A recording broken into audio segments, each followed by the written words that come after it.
quick in this session. And here's Robby Gordon.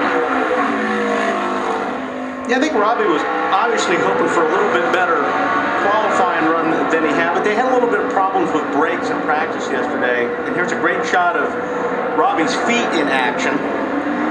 And we talked about left foot braking, and Robby's obviously a left foot braker.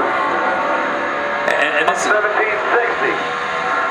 And this is strange. You know, that's a pretty decent lap. But you look at this. Look how far away the brake pedal is from the accelerator. When we all learned to drive these cars, the brake pedal was right on top of the accelerator because you had to heel and toe. Now that these guys don't use the clutch, they just blip the accelerator for an upshift or a downshift when you see them do this. It's a totally different way of driving a road course car. You know, you talk about Formula One and paddle shift, you talk about sports cars and the paddle shift and stuff. We still have to shift manually, with the shifter, but at the same time, it's just totally different. But if you watch when he's shifting, he's never touching the clutch. Never. You can upshift and downshift these cars now without going to the clutch. His left foot does not ever leave that brake pedal. And the only time you're going to use the clutch is if you're, coming in for a pit stop.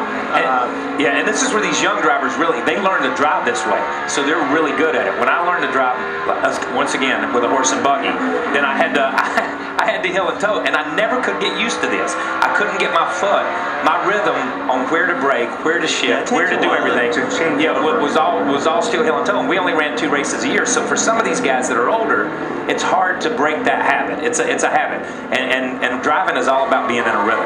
Yeah. Phil, it is always easier to learn something right the first time instead of to learn the wrong way and try to go back and right that wrong, isn't it? It sure is, Adam. But Kyle, as you were talking, you and I came up when we had to use a T10 transmission with synchronizer rings, and that's why we had to do the heel and toe. When the first transmission came, which I believe was a Jericho with a dog rings, where you didn't have to use the clutch, it was like a new lease on life for us, wasn't it? Yeah, a T10